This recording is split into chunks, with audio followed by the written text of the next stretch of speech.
Bonjour à tous, on se retrouve pour la deuxième partie du webinaire Comment ajouter une fonctionnalité sur PrestaShop et on va dans cette vidéo centraliser toutes les modifications qu'on a fait sur la vidéo précédente pour créer notre propre module.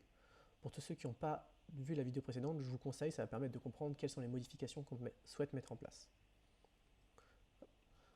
Comment on crée un module? On va devoir suivre une structure qui est précisée par PrestaShop, c'est-à-dire qu'on va devoir créer un dossier dans le dossier module qui contient le nom de notre module.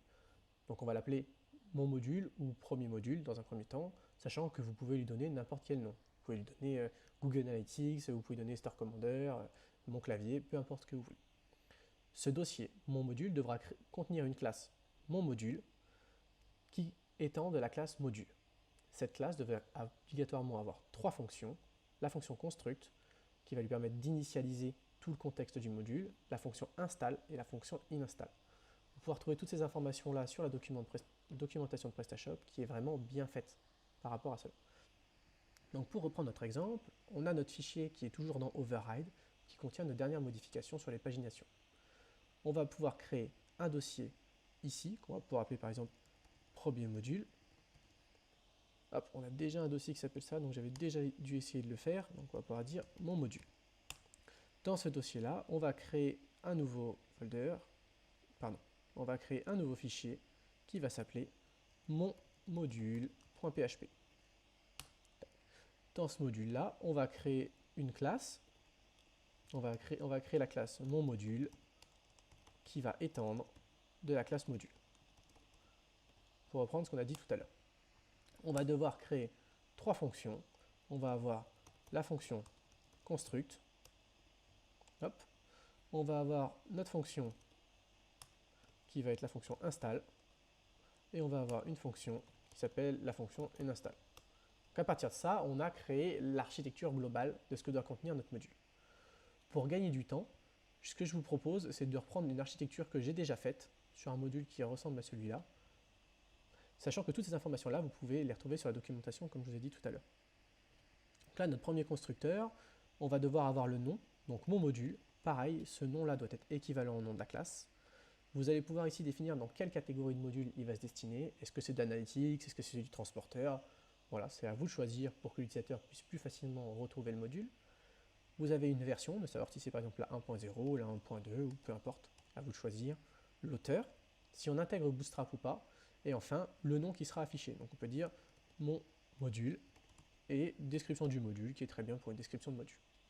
Donc là, on a la construction de base. Vous pouvez rajouter d'autres paramètres, je vous laisse chercher par vous-même. Vous pouvez notamment définir si vous allez devoir intégrer ou non une page de configuration ou ce genre d'événement. On va avoir d'un autre côté une fonction d'installation qui est très simple, qui est la fonction suivante. La fonction qui va consister à contenir toutes les informations que vous voulez installer. Si vous voulez modifier la base de données, si vous voulez créer une nouvelle table, si vous voulez créer des valeurs, des données de configuration, etc., c'est ici que vous allez devoir les mettre. Et pareil pour la désinstallation qui contient exactement la même chose, sauf que elle, son pro là, elle, ça va être de désinstaller.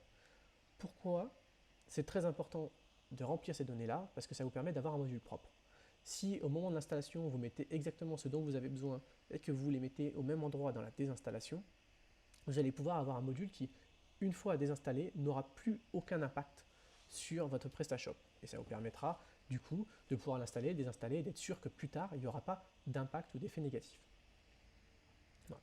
Donc là, notre module, on a créé notre fichier de base qui nous permet de retrouver toutes les informations. Donc c'est nickel. Par contre, ce que vous devez vous demander, c'est comment est-ce que je vais pouvoir ajouter mes modifications que j'ai créées juste avant. La réponse, elle est simple. On va garder la même architecture pour les fichiers.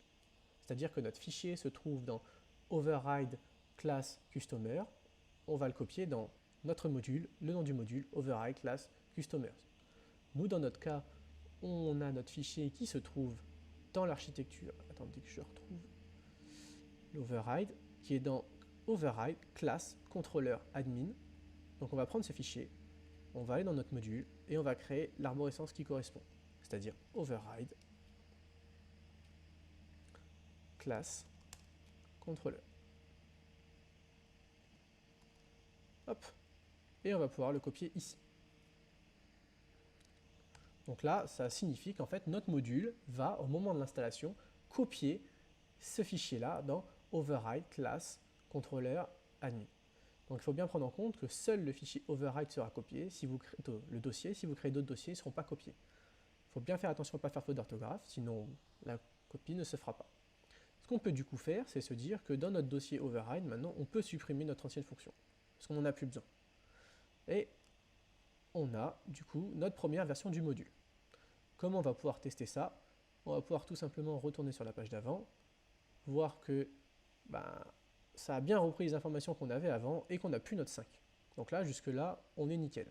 On a bien enlevé proprement nos modifications pour ne plus impacter le PrestaShop.